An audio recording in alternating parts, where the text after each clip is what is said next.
The lab was falling apart around them. Explosions shook the building with increasing intensity, sending chunks of concrete crashing to the floor. Dust filled the air, making it hard to breathe. Emma Carter ignored it all, her focus locked on the screens in front of her.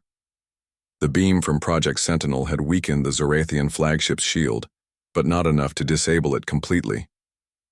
She knew they were close. So close. But close wasn't good enough. Humanity needed a knockout blow, and she was determined to deliver it. Ryan Scott crouched beside a sparking console, trying to reroute power to keep the system running. His hands moved quickly despite the chaos, his fingers smudged with soot and sweat dripping down his face. "We're losing stability," he shouted over the noise. "If we push the system any harder, it'll overload." Emma didn't respond, immediately. Her mind raced as she analyzed the data streaming across the monitors. There had to be a way to amplify the beam without destroying the equipment. Or themselves. She glanced at Lucas Grayson, who was holding a tablet steady against the shaking walls. "Lucas, what if we channel the excess energy into the backup generators? It might stabilize the output." Lucas frowned, calculating the risks. "It's risky. If the generators can't handle the load, they'll explode, and take the whole lab with them." Emma nodded grimly. "I know. But do we have a better option?" Lucas hesitated for only a moment before nodding back. "No, let's do it." As Ryan worked to reroute the energy flow, Lucas guided him through the process step by step. The hum of the machines grew louder, vibrating through the floor beneath their feet. Outside, alien drones swarmed closer, firing beams that tore through the walls of the lab. Sparks flew and the air smelled of burning metal. Emma ducked instinctively as a piece of the ceiling collapsed nearby, narrowly missing her head. "We're running out of time," Ryan yelled, his voice strained. "They're going to breach the perimeter any second now." Emma gritted her teeth, typing furiously. "Just a little longer. We're almost there." Her determination was infectious. Despite the danger, Ryan and Lucas pushed themselves harder, ignoring their exhaustion and fear. They weren't just fighting for survival, they were fighting for humanity's future. If they failed here, Earth would fall. And none of them could bear that thought. In the skies above, Captain Olivia Ramirez led a desperate effort to buy Emma and her team more time. Alongside a handful of surviving pilots, she engaged the Zorathian drones in a fierce dogfight. Her fighter jet darted between enemy ships, dodging blasts of energy while firing missiles that exploded harmlessly against their shields. "Fall back," she ordered her squadron over the radio. "Protect the lab at all costs." Alex Chen, flying wingman to Olivia, responded immediately. "Roger that. On your 6." Together, they formed a protective barrier around Colorado Springs, drawing the attention of the drones away from the lab. But the odds were stacked heavily against them. For every drone they managed to destroy, 2 more took its place. Olivia's heart pounded as she realized how outnumbered they were. Still, she refused to give up. Every second she held the line gave Emma a chance to succeed. Back in Washington, D.C., President Daniel Hayes watched live footage of the battle unfold. His face was pale, his jaw clenched tightly as he saw the devastation spreading across the country. Reports poured in from military commanders, detailing the losses sustained during the counterattack.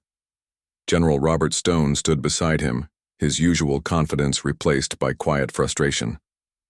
"Sir, we've lost too many pilots," he admitted, reluctantly. "If this keeps up, we won't have anyone left to defend the airspace." Hayes nodded slowly, his gaze fixed on the screen showing the crumbling lab in Colorado Springs. "Then let's hope Dr. Carter finishes whatever she's doing soon, because if she doesn't—" He trailed off, unable to finish the sentence. Ben Miller, the skeptical congressman, paced nervously in the corner of the Situation Room. His earlier criticisms had fallen silent as the reality of the situation sank in. Humanity was teetering on the edge of extinction, and there was nothing he or anyone else could do to stop it. All they could do was wait and pray. Inside the lab, Emma made one final adjustment to the system. The beam intensified, piercing deeper into the Zorathian flagship's weakened shield. Alarms blared aboard the alien vessel as critical systems began to fail, Kravik roared in fury, slamming his fist against the control panel. "Find the source of the attack," he bellowed at his subordinates. "Destroy it now." A squad of elite Zorathian soldiers descended toward the lab, their weapons primed for destruction. Emma spotted them on the surveillance cameras and cursed under her breath. "They're coming for us," she warned Ryan and Lucas. "We don't have much time." Ryan glanced at the door, then back at the monitors. "What do we do? Keep going, or try to escape?" Emma didn't hesitate. "Keep going, we're not leaving until this is done." Lucas grabbed a fire extinguisher from the wall, ready to fend off the invaders if necessary. "I'll hold them off as long as I can, you two finish the job." "No," Emma said firmly. "We stick together. If we go down fighting." The first wave of Zorathian soldiers breached the lab, firing energy blasts that shattered what remained of the equipment. Ryan dove behind a desk for cover, clutching a wrench like a weapon. Lucas threw the fire extinguisher at one of the aliens, knocking it off balance momentarily. Emma stayed at her station, her fingers flying across the keyboard as she entered. The last commands. "Almost there," she muttered, her voice barely audible over the noise. Kravik's voice crackled through the speakers once again, cold and menacing. "You humans are persistent, I'll give you that. But persistence won't save you. Surrender now and I may spare the rest of your pathetic species." Emma froze for a split second, then smirked. "Not today," she whispered, pressing the final button. The beam surged with unprecedented power, breaking through the flagship's shield entirely. It struck the core of the ship, causing a massive explosion that rocked the entire fleet. Alarms screamed aboard every vessel as systems shut down and lights flickered out. Kravik staggered backward, his expression a mix of disbelief and rage. "Impossible," he growled. "This is impossible." The blast knocked out the invading soldiers in the lab, giving Emma, Ryan, and Lucas a brief reprieve. Exhausted and battered, they collapsed onto the floor, coughing from the smoke-filled air. The lab was in ruins, but they had succeeded. The Zorathian flagship was crippled, its dominance shattered. Outside, the remaining alien ships faltered, their coordination disrupted by the loss of their leader's command. Olivia and her squadron seized the opportunity, launching a renewed assault that sent several smaller vessels spiraling out of control. Cheers erupted among the surviving pilots as they realized the tide of the battle was turning. In Washington, D.C., President Hayes watched the news reports with growing relief.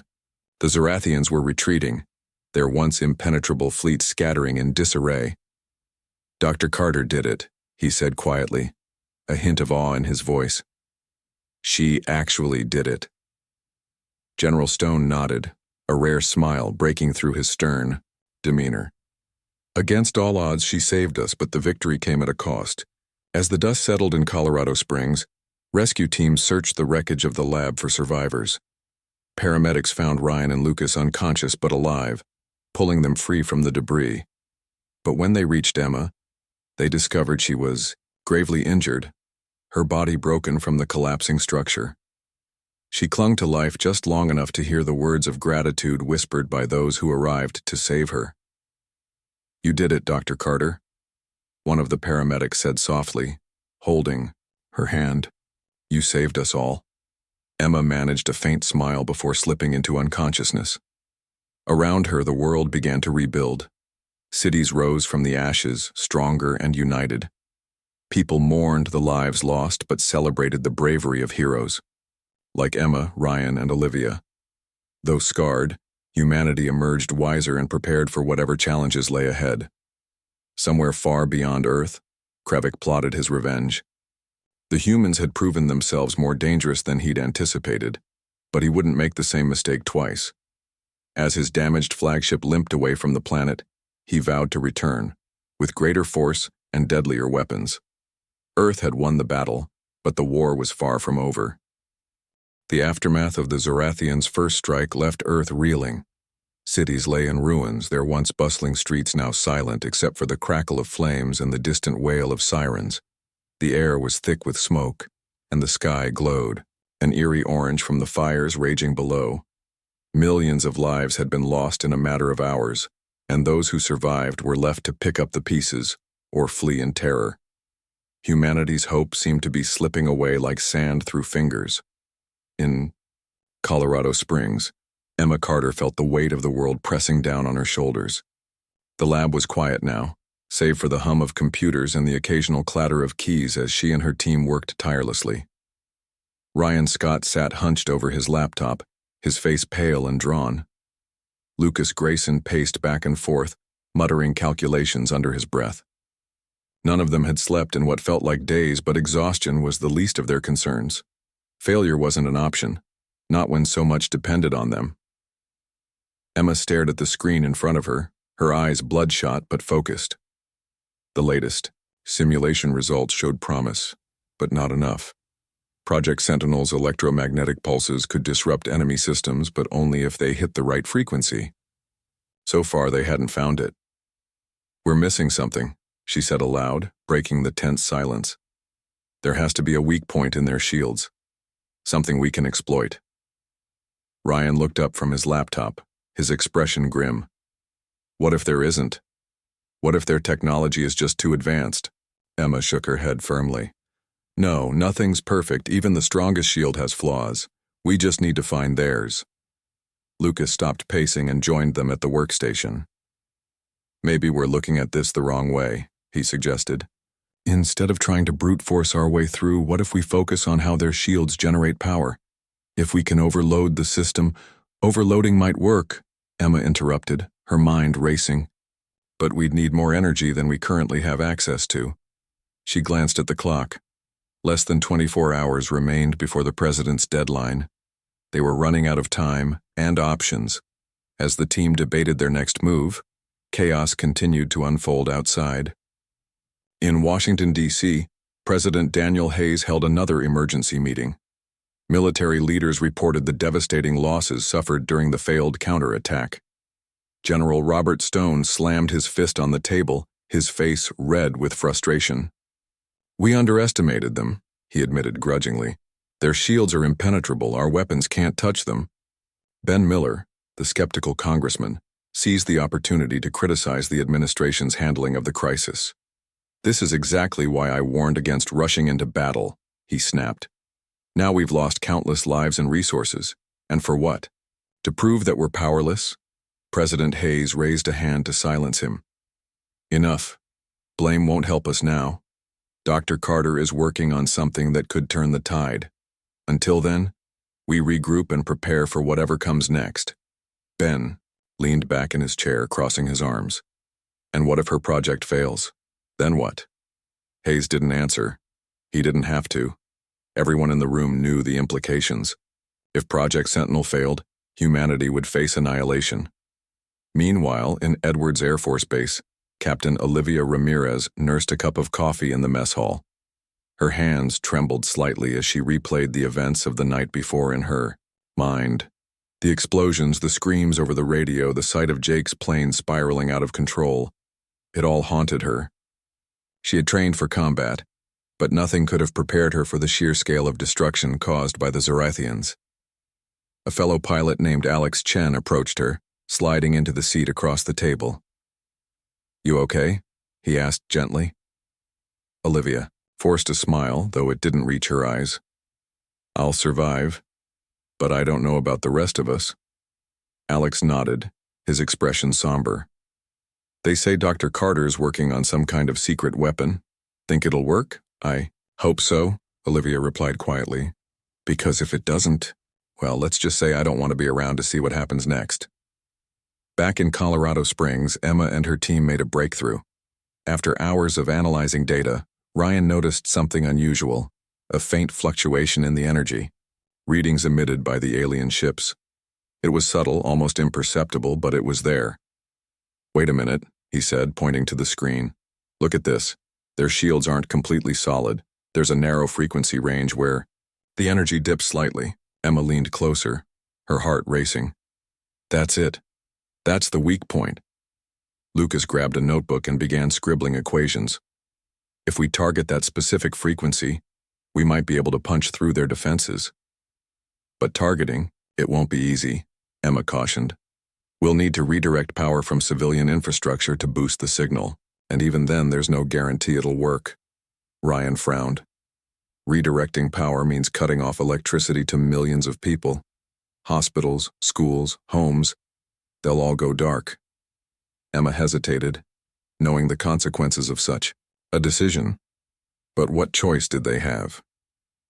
It's a risk we'll have to take, she said finally. If we don't stop the Zorathians, none of that will matter anyway. With renewed determination, the team set to work recalibrating Project Sentinel. They rerouted power grids, adjusted frequencies, and fine-tuned the system until every component was aligned perfectly. Outside, the world grew darker, not just from the smoke-filled skies, but from the deliberate blackout sweeping across cities and towns. People panicked as lights flickered and died, unsure whether the aliens were responsible or if their own governments had abandoned them. Krivik watched the chaos unfold with detached amusement. From his flagship high above Earth, he observed the humans scrambling to defend themselves. Their desperate attempts to resist amused him, but he also sensed something else, a flicker of defiance that refused to be extinguished. It irritated him.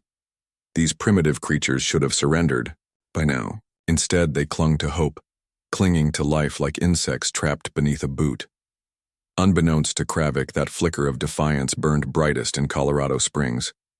Emma Carter stood in the lab, her hands trembling as she entered the final commands into the system. Ryan and Lucas stood beside her, their faces pale but resolute. "This is it," Emma said softly. "Let's do this." She pressed the activation button. For a moment, nothing happened. Then, with a low hum, the modified radar arrays came to life, focusing all their energy into a single beam aimed directly at the Zorathian flagship. The beam struck the ship's shield, causing a ripple of distortion, but not enough to break through. "It's not working," Ryan exclaimed, panic creeping into his voice. Emma clenched her fists, refusing to give up. "Adjust the frequency. Boost the power." Lucas frantically typed commands into the console, tweaking the settings. As the beam intensified, slowly, painfully, the shield began to weaken. A small section of it flickered, then collapsed entirely. The beam pierced through, striking the hull of the flagship. Alarms blared aboard the alien vessel as systems faltered and lights dimmed. Kravik roared in fury, slamming his fist against the control panel. "How is this possible?" he demanded, glaring at his subordinates. "Find the source of the attack and destroy it immediately." The Zorathians launched a retaliatory strike, sending swarms of drones toward Colorado Springs. Explosions rocked the city as buildings crumbled and streets erupted in flames. Emma, Ryan, and Lucas barely had time to react as the lab shook violently. Sparks flew from overloaded circuits, and monitors shattered under the force of the impact. "We have to evacuate," Ryan shouted, grabbing Emma's arm. "No." Emma pulled away, her eyes blazing with determination. "We're not done yet. We can still finish this." Lucas hesitated, torn between survival and duty. Finally, he nodded. "Then let's make it count." Together, the three of them fought to stabilize the system, dodging falling debris and fending off waves of alien drones.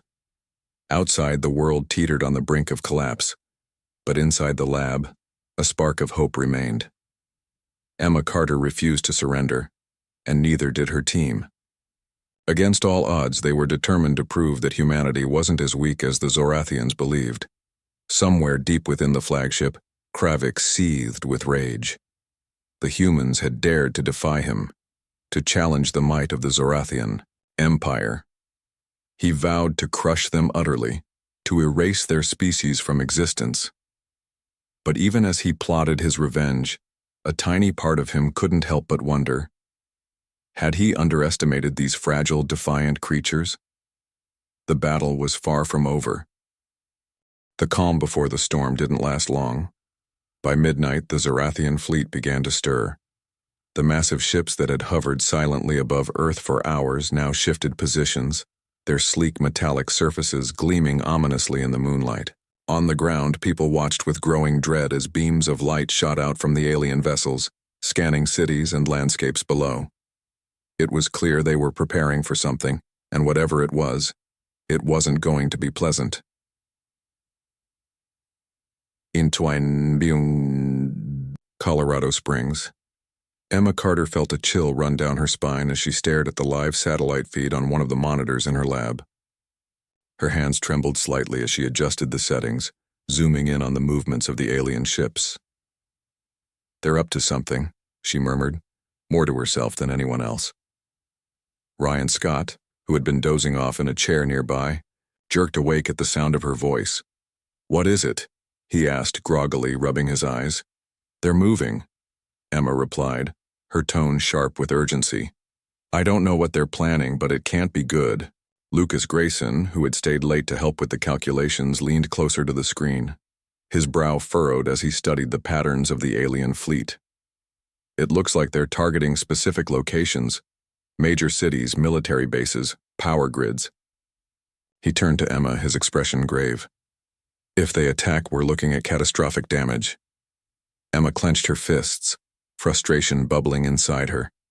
They were so close to figuring out how to use Project Sentinel effectively, but time was slipping through their fingers. She glanced at the clock on the wall.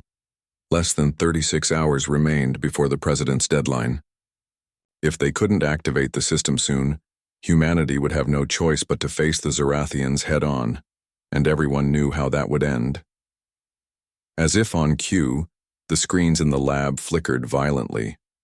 A new message from the aliens appeared, broadcasting directly into every device connected to Earth's communication networks. Kravik's cold, mechanical voice filled the room once again. "Your species has proven itself unworthy of mercy. Surrender now, or face destruction." The word sent a wave of panic rippling across the globe. In New York City, crowds scattered as emergency sirens blared through the streets. Parents grabbed their children and ran for shelter, while others froze in place, paralyzed by fear. Similar scenes unfolded in Tokyo, London, Sydney, and countless other cities.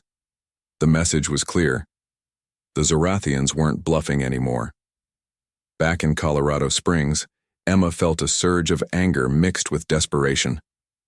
"We don't have time to waste," she said firmly, turning back to her workstation. "Ryan, pull up the latest simulation data. Lucas, check the energy readings. I need to know if we're ready to test the system." Ryan nodded, snapping to attention despite his exhaustion. "On it." He typed furiously on his laptop, pulling up graphs and charts that showed the progress they'd made so far. Meanwhile, Lucas moved to another monitor, analyzing the output levels of the modified radar arrays they'd been using to focus Project Sentinel's electromagnetic pulses. "We're close," Lucas announced after a few moments. "But the power isn't stable yet. If we try to fire now, we risk blowing out the entire system." Emma bit her lip, weighing the options. Testing the system prematurely could mean losing their only chance to fight back, but waiting too long might leave them defenseless when the aliens struck. She glanced at the clock again. Every second counted. "Let's stabilize the power first," she decided finally. "We'll run one more diagnostic, then recalibrate the frequency. If we can get it right this time, we might stand a chance." The team worked feverishly in the lab. Chaos erupted elsewhere. General Robert Stone stood in the command center of Edwards Air Force Base, barking orders into a headset. Fighter jets were being prepped for launch, pilots scrambling to their cockpits.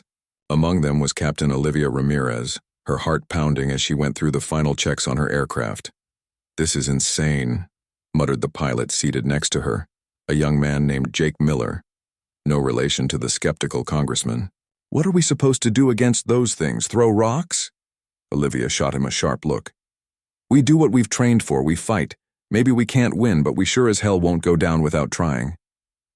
Jake nodded reluctantly, swallowing hard. Despite his bravado, Olivia could see the fear in his eyes. She understood. It was written all over her own face, too. But fear wouldn't stop her. Not tonight. At precisely 2:47 a.m., the Zorathians launched their first strike. Beams of searing energy shot down from their ships, striking major cities across the globe. In New York, Times Square erupted in flames as buildings crumbled and screams filled the air. Tokyo's skyline lit up with explosions, sending shockwaves through the city. London's iconic landmarks were reduced to rubble, and Sydney's harbor burned under an orange glow. The devastation was unimaginable, and the death toll climbed rapidly. News outlets struggled to keep up with the unfolding. Catastrophe. Reporters shouted updates into their microphones, their voices trembling with emotion. Social media exploded with videos and photos of the attacks, each one more horrifying than the last. People prayed, cried, and begged for salvation, but there was no sign of relief. In Colorado Springs, the lab shook violently as the impact of the attacks reverberated through the region. Emma stumbled, catching herself on the edge of a desk. Her heart sank as she realized the scope of the destruction. "They're hitting everything," she whispered, her voice barely audible over the noise. "They're trying to break us." Ryan grabbed onto a chair to steady himself, his face pale. "Do you think they know about Project Sentinel? About us?" "I don't know," Emma admitted. "But if they find out, we're dead." Despite the chaos outside, the team pressed on. They reran diagnostics, adjusted frequencies, and fine-tuned the power settings. Each step brought them closer to activation, but not close enough. The pressure mounted with every passing minute, threatening to crush them under its weight. General Stone, meanwhile, gave the order to launch the fighter jets. Dozens of planes roared into the sky, heading straight for the alien fleet. Pilots, like Olivia and Jake, flew in tight formations, their weapons locked and loaded. As they approached the massive ships, the reality of their mission hit home. The Zorathians' vessels were impossibly large, their shields glowing faintly in the darkness. There was no way conventional weapons could penetrate them. "Break formation," Olivia shouted into her radio. "Target the smaller ships. Maybe we can take out some of their support units." The squadron split apart, diving toward the smaller alien vessels that surrounded the flagship. Missiles streaked through the air, exploding harmlessly against the shimmering shields. The pilots tried again and again, but nothing worked. The Zorathians retaliated with devastating precision, firing energy blasts that tore through the human fighters like paper. One by one, the jets fell from the sky. Jake's plane was hit, spiraling out of control before disappearing in a fiery explosion.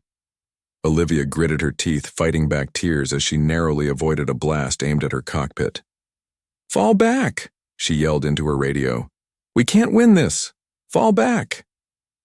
Reluctantly, the surviving pilots obeyed, retreating to safer airspace. Olivia's hands trembled as she guided her damaged jet back toward base. Behind her, the alien fleet loomed larger than ever, untouched and unyielding. Back in Colorado Springs, Emma received word of the failed counterattack. Her heart sank even further, but she refused to give up. "We're humanity's last hope," she told Ryan and Lucas, her voice firm, despite the despair gnawing at her insides. "If we fail, billions will die. We can't let that happen," Ryan nodded, determination flashing in his tired eyes. "Then let's make sure we don't fail." Together, the three of them returned to their work, pouring every ounce of energy into Project Sentinel. Outside, the world burned. Inside, the lab buzzed with quiet intensity. The clock ticked relentlessly forward, counting down the hours until the deadline. Time was running out, but Emma Carter wasn't ready to surrender, not to the Zorathians, and not to despair. Somewhere high above Earth, Kravik watched the humans' feeble attempts to resist with cold amusement. To him, their struggle was pathetic, proof of their inferiority. He had no idea that in a small laboratory in Colorado Springs, a determined scientist was about to prove him wrong. The next morning, the world woke up to a sky that seemed darker than usual. The alien fleet loomed overhead, casting long shadows across cities and towns. People gathered in streets and parks, staring upward with a mix of fear and awe. The Zorathians hadn't made another broadcast yet, but their presence alone was enough to keep humanity on edge. Every passing second felt like an eternity, as if the aliens were deliberately dragging out the suspense before delivering their final blow. In Colorado Springs, Emma Carter arrived at her lab just after sunrise. She hadn't slept much. Her mind kept replaying the president's words and the weight of his expectations. 48 hours. That was all she had to make Project Sentinel operational. It wasn't nearly enough time, but she didn't have the luxury of complaining. There was work to be done. Ryan Scott was already there when she walked in. He looked even more disheveled than the night before, his red hair sticking out in every direction, dark circles under his eyes. A half-empty energy drink sat beside his laptop, and lines of code filled the screen in front of him. "Morning," he muttered without looking up. "I've been running simulations nonstop. Some of them are promising, but we're still missing something." Emma nodded, dropping her bag onto the floor. "We'll figure it out. We have to." She grabbed a cup of coffee from the small kitchenette in the corner and joined Ryan at the workstation. Together, they pored over data, tweaking algorithms and adjusting power levels. Each test brought them closer to understanding how Project Sentinel might work against the alien ships, but not close enough. Meanwhile, in Washington, D.C. President Daniel Hayes convened another emergency meeting. Military leaders, scientists, and advisors filed into the Situation Room, their faces grim. The mood was tense and tempers flared almost immediately. General Robert Stone paced back and forth, his boots echoing loudly against the polished floor. "We can't sit here twiddling our thumbs while those bastards hover above us," he barked. "It's time to hit them hard and show them what we're made of." Ben Miller rolled his eyes. "And what exactly do you propose we hit them with? Spitballs? Look at those ships, they're massive. Our weapons won't even scratch the paint." "They don't know what we're capable of," Stone shot back. "A surprise attack could buy us some time, or at least send a message." President Hayes raised a hand to silence them both. "Enough. We need a plan, not arguments. Dr. Carter is working on something that could give us an advantage. Until then, we hold our ground." Ben leaned forward, resting his elbows on the table. "With all due respect, Mr. President, relying on an untested project is reckless. What happens if it fails? We'll have wasted valuable resources and left ourselves defenseless." Hayes sighed deeply, rubbing his temples. He knew Ben had a point, but he also trusted Emma's expertise. "Dr. Carter has 48 hours. If she can't deliver by then, we'll consider other options. But until that deadline passes, we wait." The meeting ended inconclusively, leaving everyone frustrated and uneasy. Outside the White House, reporters swarmed the gates shouting questions about the government's response to the alien threat. Protesters held signs demanding action, while others prayed for peace. The nation and the world was divided, unsure whether to fight or flee. Back in Colorado Springs, Emma barely noticed the chaos unfolding beyond her lab. Her focus was razor-sharp, her thoughts consumed entirely by Project Sentinel. She and Ryan worked side by side, barely speaking except to exchange ideas or confirm results. Hours blurred together as they tested different configurations, searching for the perfect combination of frequency and power that might pierce the Zarathian shields. At one point, Lucas Grayson walked in. He was an older man with graying hair and a calm demeanor, the kind of person who always seemed to know what to say in difficult situations. As a fellow scientist, he had been collaborating with Emma on Project Sentinel since its inception. "How's it going?" he asked gently, setting down a tray of sandwiches he'd brought from the cafeteria. Emma glanced up briefly, her expression weary but determined. "Slowly. We're making progress, but not fast enough." Lucas nodded, placing a reassuring hand on her shoulder. "You're doing everything you can. That's all anyone can ask for." Ryan chimed in, his voice tinged with frustration. "Progress isn't good enough. We need a breakthrough. Something big. Something that'll actually stop those ships." Emma took a deep breath, pushing aside the doubt creeping into her mind. "Then let's find it." As the day wore on, tensions rose around the globe. In New York City, thousands of people gathered in Times Square, watching giant screens display live footage of the alien fleet. Parents clutched their children tightly, tears streaming down their faces. Nearby, soldiers patrolled the streets trying to maintain order despite the growing panic, Similar scenes played out in cities worldwide, each one marked by fear and uncertainty, but not everyone was willing to cower. Captain Olivia Ramirez stood on the deck of a fighter jet stationed at Edwards Air Force Base in California.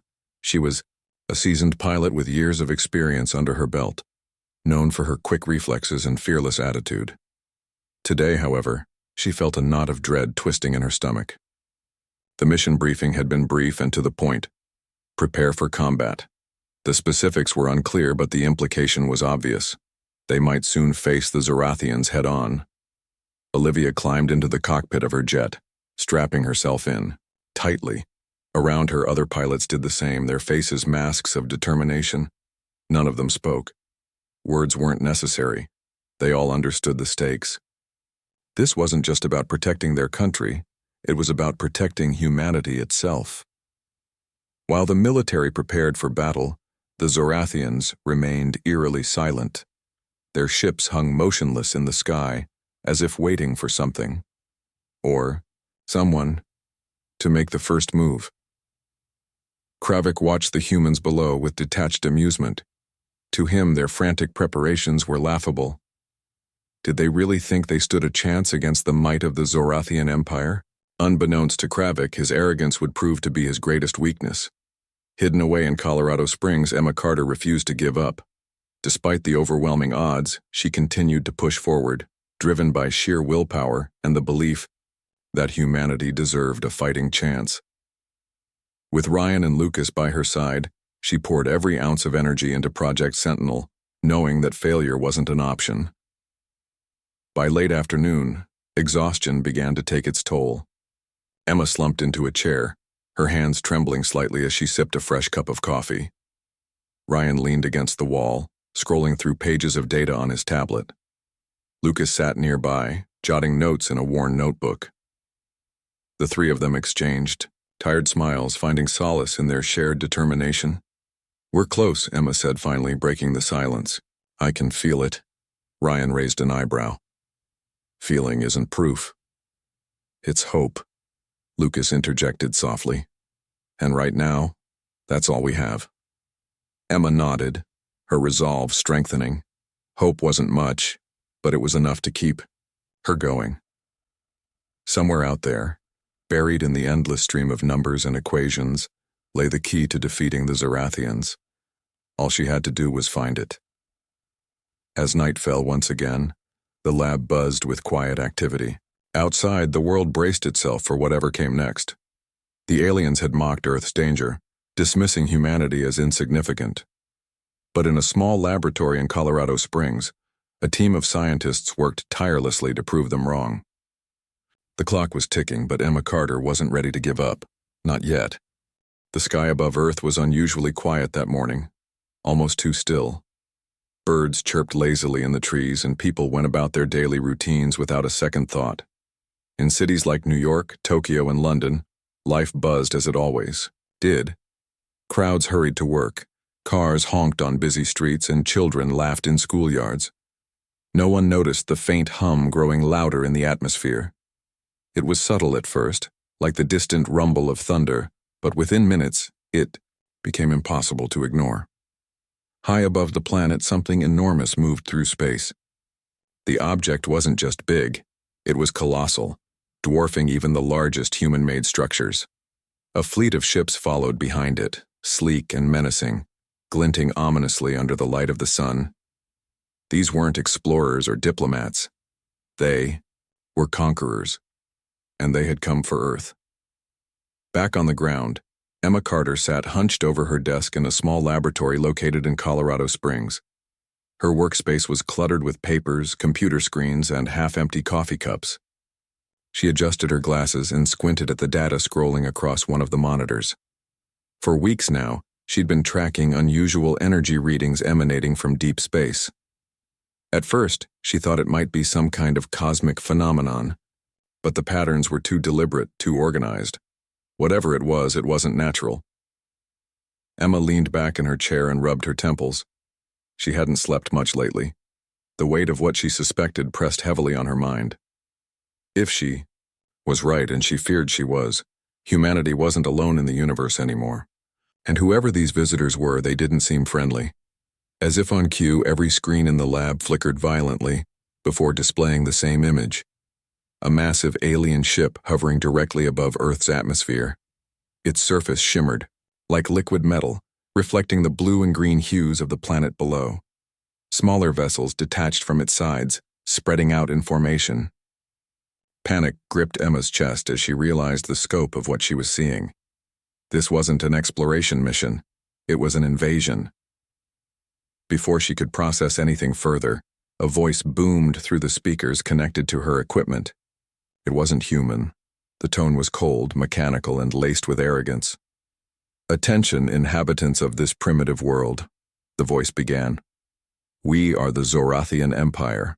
Your species has reached the limits of its usefulness. You will surrender your resources, your technology, and your loyalty to us, or you will face annihilation." Emma froze, her heart pounding in her ears. She wasn't the only one hearing this message. Across the globe, billions of people stopped what they were doing to listen. Phones buzzed with alerts, televisions switched to emergency broadcasts, and social media exploded with reactions ranging from disbelief to outright terror. The aliens weren't hiding their intentions. They wanted everyone to know exactly how powerless humanity was compared to them. President Daniel Hayes stood in the Situation Room of the White House, staring at live footage of the alien fleet displayed on a large screen. His face was pale but composed, though his knuckles turned white as he gripped the edge of the table. Around him, military leaders, scientists, and advisors exchanged urgent whispers. None of them had any answers. How could they? Humanity had never faced anything like this before. "They're bluffing," muttered General Robert Stone, the head of the U.S. Armed Forces. He crossed his arms and glared at the screen. "They can't possibly think we'll roll over just because they showed up with shiny toys." "And what if they're not bluffing?" countered Ben Miller, a sharp-tongued congressman known for his skepticism. He gestured toward the screen. "Look at those ships. We don't stand a chance against them. Maybe it's time we considered surrender." The room erupted into arguments. Some agreed with Ben while others sided with the general. But amidst the chaos, one person remained silent: Emma Carter. She had been summoned to Washington, D.C. earlier that day after her initial reports about the energy readings caught the attention of government officials. Now, standing in the corner of the room, she felt both invisible and overwhelmed. No one seemed interested in listening to her ideas. Not yet, anyway. "Enough." President Hayes slammed his hand on the table, silencing the room. His voice was firm but calm. "We need solutions, not panic. Dr. Carter, you've been studying this longer than anyone else here. What do you suggest?"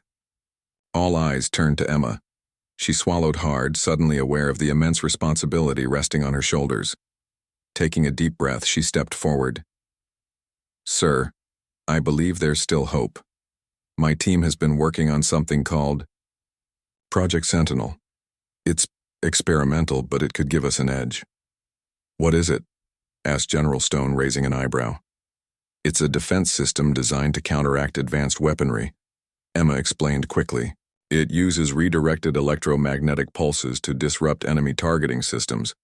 We haven't tested it on anything close to this scale, but it's our best shot," interrupted the president. He looked around the room, meeting each person's gaze. "Dr. Carter, I'm giving you 48 hours to make this work. After that, we'll have no choice but to retaliate militarily." Ben scoffed loudly. 48 hours? That's insane. We should be focusing on diplomacy, not gambling everything on some unproven science project." Emma clenched her fists, but forced herself to stay calm. "With all due respect, Congressman, diplomacy won't matter if we're wiped out. Trust me. I want this to succeed as much as anyone else does." The meeting ended shortly afterward, leaving Emma more anxious than ever as she left the White House and climbed into the waiting car that would take her back to Colorado. She couldn't shake the feeling that time was slipping away far too quickly. The aliens had already proven they weren't interested in negotiations. Every second counted. Back at her lab, Emma found her assistant Ryan Scott pacing nervously. He was younger than her, barely out of college but incredibly talented when it came to coding and engineering. His red hair stuck out in messy spikes, and his glasses kept sliding down his nose as he frantically typed commands into a laptop. "How bad is it?" Ryan asked without looking up. "Bad," Emma replied simply. She dropped her bag onto the floor and joined him at the workstation. But not hopeless. Not yet. For the next several hours, the two worked tirelessly, fine-tuning algorithms, recalibrating sensors, and running simulations. Outside, the world continued to spiral into chaos. News outlets aired non-stop coverage of the alien fleet, showing images of panicked crowds and burning buildings. Social media was flooded with conspiracy theories, prayers, and desperate pleas for help. Yet inside the lab, Emma and Ryan focused solely on their task, blocking out everything else. By midnight, exhaustion threatened to overwhelm them both. Emma slumped into a chair, rubbing her sore neck. "We need sleep," she admitted reluctantly. "Just a few hours. Then we'll keep going." Ryan nodded, though neither of them believed they'd actually rest. As Emma closed her eyes, her thoughts drifted to the millions of lives depending on her success. Failure wasn't an option. But even as she tried to convince herself of that, doubt lingered in the corners of her mind. What if Project Sentinel didn't work? What if the aliens were truly unstoppable? Somewhere high above Earth, Kravik, the leader of the Zarathian Empire, watched the planet with disdain. To him, humanity was nothing more than insects scurrying beneath his feet. Their feeble attempts at resistance amused him, but patience was wearing thin. Soon, very soon, he would crush them completely.